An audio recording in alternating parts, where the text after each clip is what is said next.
Na opinião de Claudenilo Pereira, a retomada desse julgamento sinaliza realmente essa descriminalização para o porte de maconha para uso pessoal? Qual a sua opinião quanto a isso? Certo. Como disse, né, o STF nos últimos dias tem pautado grandes temas para toda a nação. Essa questão da descriminalização do porte de maconha para uso pessoal, na verdade, existe uma grande desinformação por parte da grande massa, né? Existe uma grande desinformação por parte da grande massa. Eis que nós já temos uma lei vigente, né, a Lei 11.443/2006, que trata a respeito disso, no seu artigo 28, que, na verdade, apesar da pessoa que ter algumas características para caracterizar o tráfico ou o consumo, esse artigo 28 ele já trata a respeito dessa questão da posse. E no máximo hoje, no máximo no país, quem for pego com uma pequena quantidade de maconha, alguma outra droga que seja para consumo pessoal, no máximo essa pessoa vai prestar algum serviço à comunidade ao final. Essa questão da descriminalização que pauta hoje o STF, ela também tem algumas peculiaridades. Por exemplo, não é só a quantidade de droga, de maconha, que será característica de uma pessoa que está usando ou traficando.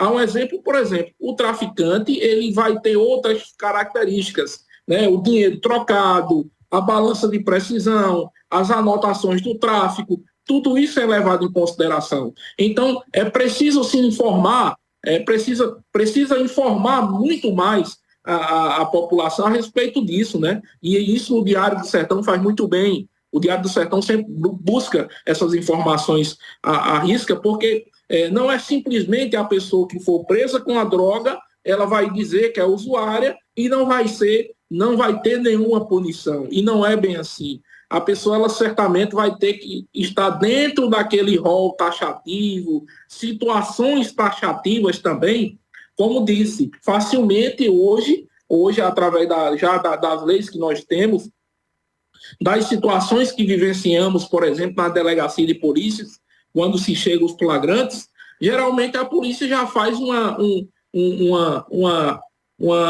relação ali do que seria tráfico ou do que seria uso. Né? O usuário ele vai estar simplesmente, sei lá, com uma pequena quantidade de maconha, com o papel para enrolar a maconha, um isqueiro no máximo para acender. Né? O traficante não, ele estará com dinheiro trocado, ele estará com balança de precisão, ele estará com embalagem para embalar a droga que será vendida, com anotações do tráfico, e tudo isso ela diferencia o traficante do usuário, né? O usuário ele deve ser tratado como medida de saúde pública e não como medida de contrição penal. Não adianta o Brasil prender pessoas que estejam simplesmente com um cigarro de maconha, com 20 gramas de maconha para fumar e jogar dentro de um presídio que não vai ressocializar.